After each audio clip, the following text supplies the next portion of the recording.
Hi, I'm Maria, and this is my husband, Ken. He served in the Air Force for over 20 years and retired out in '94. When he retired, he had a stroke. They called it a lacunar stroke, and that's when our lives changed. We thought we had all our ducks in a row, what we were going to do, when we were going to retire. And within a day, him having the stroke, everything changed. Our life turned upside down. Ken went from walking to fully in a wheelchair. And I was working full-time. And when I was at work, I'd worry, is he okay? Was he able to eat? Did he fall?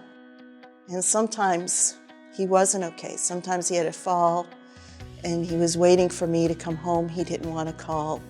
And when people told us, you need to start thinking about putting him in a nursing home, we just weren't ready for that. We were ready to lose our house just for me to be able to stay at home and to stay together. And then Mara, his primary care nurse, said, hey, there's this program. They were the ones who told us about the Veterans-Directed Home and Community-Based Care Program.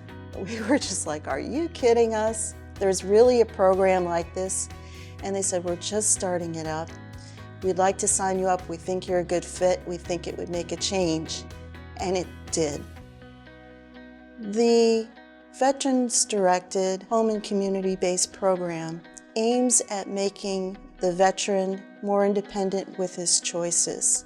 And this gives us funds where he can pay me as his employee. It made a great change. It was like someone switching a switch or turning on a switch. And when we got in the program and they made it so very easy for us, I was able to stay at home and he was able to have his wife back and I was able to have my husband back. We're able to dream again. We have plans.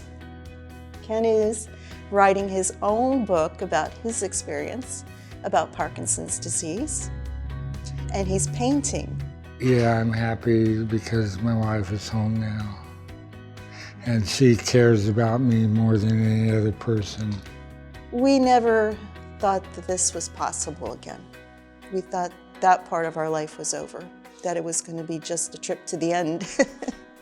It's kind of like there was a ship that sunk, and we were thrown a lifesaver, and we would like other veterans to be able to get their lifesaver too.